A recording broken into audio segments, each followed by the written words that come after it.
ایک اللہ والے قبرستان سے گزر رہے تھے کہ اس کو قرآن کی تلاوت سنائی دی۔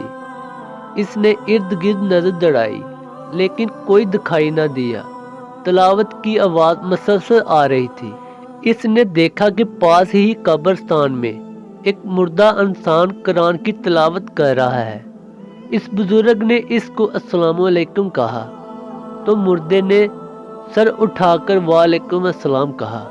اس اللہ والے بزرگ نے پوچھا کہ ہم نے سنا ہے کہ مرنے کے بعد کوئی عمل نہیں ہوتا، دو ہی باتیں ہوتی ہیں، یا سزا یا جزا، آرام یا عذاب، لیکن یہ نہیں سنا تھا کہ قبر میں بھی ذکر، تلاوت، تسبیح بھی کرنی پڑتی ہے، اور آپ تو ماشاءاللہ قرآن پڑھ رہے ہیں۔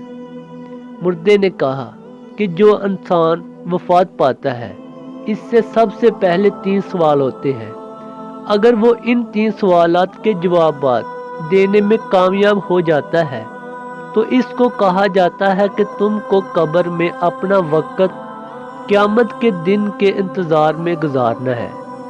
جب تمام دنیا والے یہاں پہنچ جائیں گے تو قیامت قائم کر دی جائے گی۔ یہ قبر تمہاری آخری آرام گاہ ہے۔ یہاں قبر میں اگر تمہارے پاس کوئی مشغلہ یا مصروفیت نہیں ہوگی تو تم یہاں اکتا جاؤ گے۔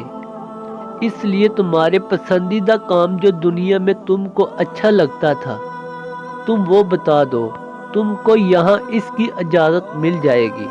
میں تو دنیا میں قرآن کو محبوب رکھتا تھا، لہٰذا میں نے ان سے کہا کہ مجھے قرآن پڑھنے کی اجازت مل جائے تو میرے لیے بہت خوشی ہے، اس لیے مجھے یہاں قرآن کی اجازت ملی۔ میں نے قبر میں 70,000 قرآن ختم کیے ہیں۔ میں آپ کو 70,000 قرآن دیتا ہوں، آپ بس اوپر سے ایک سبحان اللہ کہہ کر مجھے اس کا ثواب دیں۔ اس بزرگ نے جب یہ سنا تو سوچا کہ یہ تو بے حد سستا سودا ہے، لیکن سبحان اللہ کے 70,000 قرآن کریم کا ثواب ملے گا۔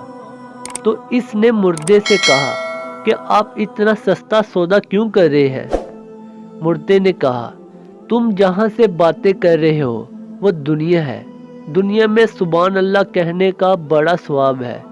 میں جہاں ہوں اس کو آخرت کہتے ہیں، جہاں 70,000 قرآن کریم کا ایک سبحان اللہ کے برابر ثواب ہے۔ اللہ تعالی ہمیں بھی اس پر عمل کرنے کی توفیق عطا فرمائے۔